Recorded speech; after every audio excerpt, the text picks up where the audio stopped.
जय गुरुदेव। आज 26/6/21 शनिवार। गुरुदेव हरि कथा सुनने के लाभ बता रहे हैं। भगवान राम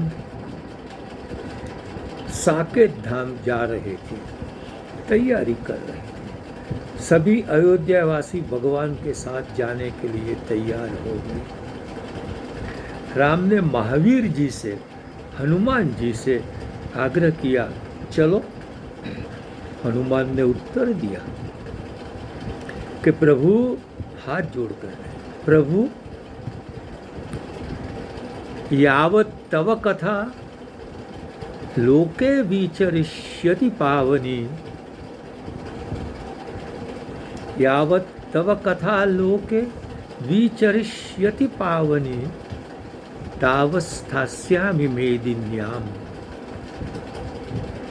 तवाज्ञाम अनुपालयन। वाल्मीकि रामायण उत्तरकांड सर्ग 107। हे प्रभु, जब तक आपकी पवित्र कथाएं इस पृथ्वी पर रहेगी, तब तक मैं आपकी आज्ञा का पालन करके यहाँ ही रहूँगा। कहते हैं जहाँ भी राम कथा होती है, हनुमान जी सूक्ष्म रूप में आकर वहाँ बैठ ही जाते। और यावत स्थास्यन्ति गिरय सरितश्च महीतले, जब तक पृथ्वी पर पहाड़ रहेंगे, नदियाँ रहेंगी, बहेगी, तावत स्थास्यन्ति, तब तक राम कथा लोकेषु प्रचरिष्यति। राम की कथा तो लोक में दिन प्रतिदिन रहने वाली है। तो हनुमान जी ने कह दिया कि कथा यहाँ है, इसलिए मुझे साकेत नहीं आना है। तो ये हुई हरि कथा की महत्ता जो हनुमान जी ने पहचानी है। आगे कहते हैं कि प्राणी संसार के चक्र में पुत्र की इच्छा, पुत्र होने पर पौत्र की इच्छा, या पुत्र सुखी देखने की इच्छा, उससे अतिरिक्त धन की इच्छा, संपत्ति की इच्छा, यश की इच्छा, सम्मान की इच्छा, इन सब आशा पाशों से बंधकर फंसता रहता है और उसका जीवन भी नष्ट होता है। लेकिन आप आशा पास उन्हें जकड़ने में समर्थ नहीं हो सकते जो प्रभु के कथा में लीन रहते हैं। आशा पास से बंधे हुए संसार चक्र में जैसा आनंद हरि कथा में आता है, वैसा अन्यत्र कहीं नहीं होता है। लीजिए, हमारे सामने उदाहरण है राजा परीक्षित का। परीक्षित को सुखदेव जी कथा सुना रहे थे, 10वें स्कंद तक आए। उस समय भगवान की मधुर लीलाओं का वर्णन विस्तार से करने का सुखदेव जी को आपने स्तुति की। उस समय उन्होंने कहा,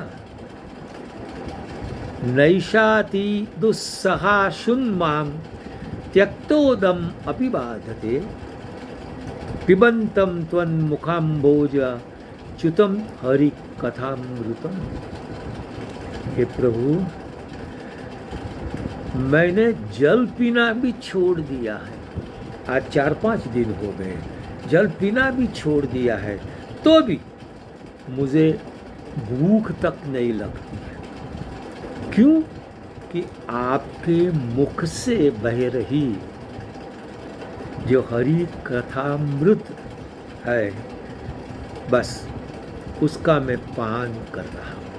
आपके मुख कमल से हरि कथा का व्यापार चल रहा है, प्रवाह चल रहा है, और उसके पान से मुझे, ऐसा कहते हैं कि नवै देवा अश्नन्ति न पिबन्ति दृष्ट्वा एव तदा अमृतम तृप्यन्ति। देवो न तो अमृत पीते हैं न खाते हैं, केवल दर्शन मात्र से तृप्त होकर रहते हैं। परीक्षित कहते हैं मैं भी केवल आपके मुखाम्बोज से निकली हुई एक कथा सुनकर ही तृप्त रहता हूँ।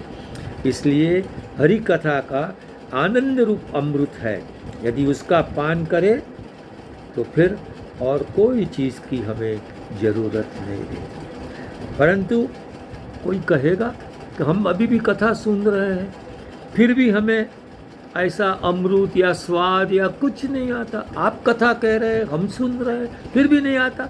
गुरुदेव के हाँ बेटा, गुरुदेव ने यहाँ नैषध काव्य, बहुत सुंदर काव्य है, बहुत कठिन भी है, वो उसमें से एक उदाहरण दिया है। सीता पितिक्ता यते हंस कुलावतंस। शक्कर भी कटु हो जाती है।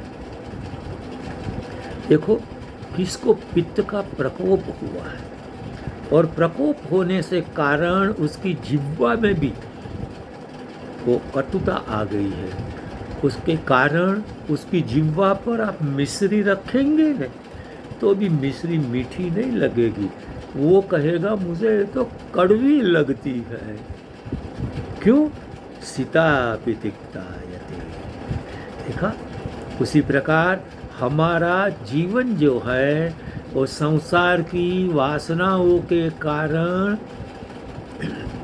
वो पित्त प्रकोप से व्याप्त है। इसलिए हमें हरि कथा रूपी मिश्री हमारे जिह्वा पर आने पर भी उसका स्वाद हमें प्राप्त नहीं होता है। गुरुदेव कहते हैं, ये घटना मुझे यहाँ याद आ गई है। वो क्या है? कह रहे हैं कि एक देवी भक्त था, उसने देवी की पूजा अर्चना की, देवी ने उसको चिंतामणि दिया। उसने सोचा ये तो एक टुकड़ा है पत्थर जैसा, इससे क्या करूं? उससे अच्छा है कि मैं बनिए के पास जाकर कुछ, उसको पता नहीं कि चिंतामणि था। चिंतामणि यह होता है कि जिसके रखकर आप जो भी चिंता इच्छा करो वो आपकी पूर्ण कर देगा। उसने जाके किसी बनिया को कहा कि मुझे इसके बदले में 2-4 गोलियां दे दो। बनिए ने देख लिया कि ये तो चिंतामणि, अरे 2-4 क्या, 20-30 ले जा। वो खुश होकर चला गया। अब बनिया चिंतामणि के द्वारा धीरे धीरे सेठ और नगर सेठ तक बन गया। जब जिस बात का वो देवी भक्त को पता चला तो उसने क्या कहा?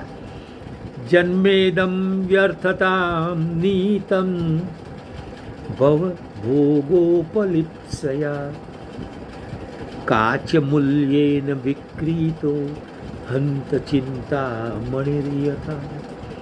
मैंने मेरा पूरा जन्म भवभोग, संसार के भोग भोगने में ही व्यतीत कर दिया है।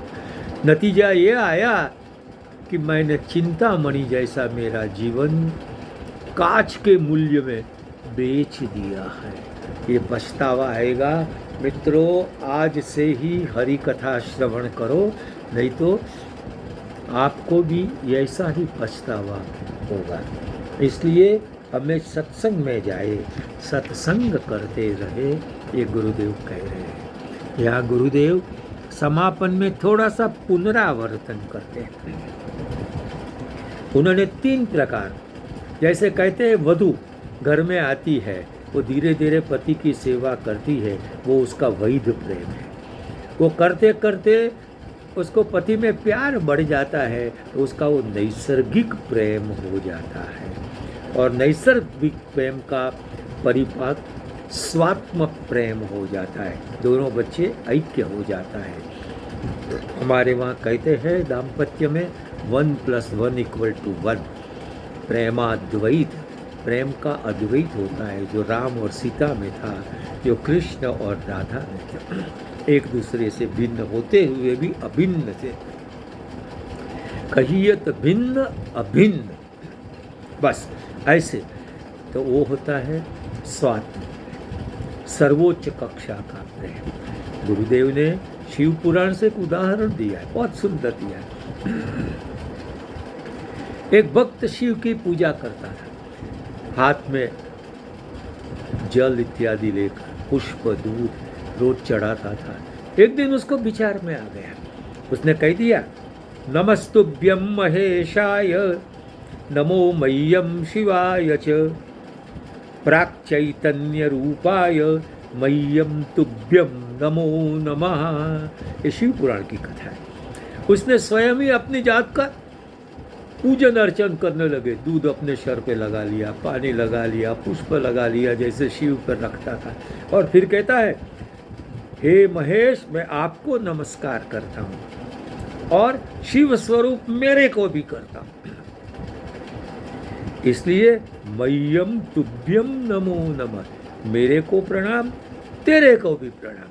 बस, तो हम पहले वैद्य कथा मैट्रिक पास कर ले, फिर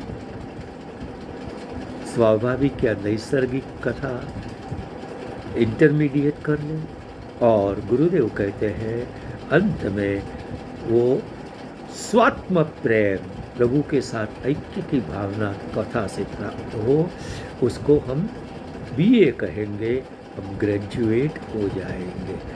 आज समय कर गया इनकार, और कल से नए विषय का करेंगे विस्तार। करो गुरुदेव को नमस्कार।